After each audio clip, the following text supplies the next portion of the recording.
রামচন্দ্র কাকো বুঝির পায় নাই, কাকই বুঝির পায় না। রামচন্দ্রের কথা কেউ বিশ্বাস করে নাই। বাপর জগৎ কৃষ্ণ যাকে বুঝিবার গেছে তার কৃষ্ণ পিটাইছে, বন্দি বানাবার চাইছে, কারাগার নিক্ষেপ করবার চাইছে।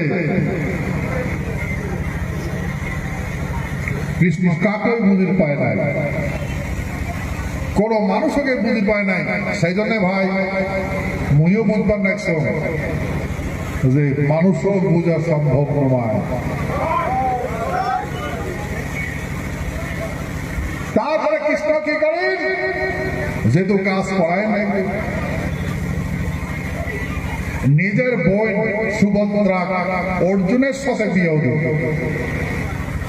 অর্জুন বুঝাল মোর ভগবান মোর নিজের বোনক দিছম তো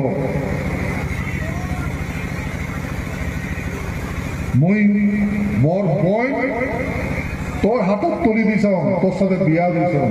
সে তো অর্জুন তোর মাইয়া হল, ছাওয়া হবে, সংসার হবে, রাজ্য পাবো, এঙ্কুর শাসন করা লাগবে, এঙ্কুর সভ্যতা ঠিক করা লাগবে, দুষ্ট রেহাই দেওয়া যাবে না। মোর কথা যদি না শুনিস তাহলে তোর নির্ঘাত বিনাশ হবে। সে তো মই যেটা খাওয়া লাগছ এই কথাগুলো তোর চারো ভাইকে বুঝাও, তোর দাদাগুলো বুঝাও। ভাই কৃষ্ণ এই বুঝাইতে বুঝাইতে সুভদ্রার বেটা জন্ম হন অভিমন্যু। অভিমন্যু বড় হন, অভিমন্যুর বিবাহ হন। বলেন অভিমন্যুর বউ উত্তরা গর্ভবতী হন, রাজ্য পাইছে পায় নাই। লাস্ট কি হয়, কৃষ্ণ বুঝার পরে বলে কিছু না দিবেন না পান, তোমরা কিচ্ছুই দিবেন না পান। আরে কমসে কম পান আর না পান, তোমার 5 ভাই ধরে 5খান গ্রাম নিয়ে দেন, গ্রাম 5খান তাড়ি নিয়ে দেন, গ্রাম নিয়ে দেন। 5 ভাই 5খান গ্রাম করি ধরি খাই গেল হস্তিনাপুর বুঝিবার জন্য।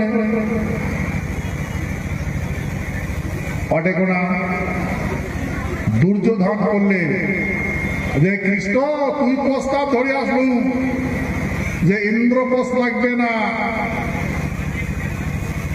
আর হস্তিনাপুরের মাঠে তুই ভাকা চাবু না, খালি 5খান গ্রাম চালু, তুই চালু পঞ্চ পাণ্ডবক দেব, কিন্তু এই গ্রামটার মই মালিক, মই ভাবি রাজা।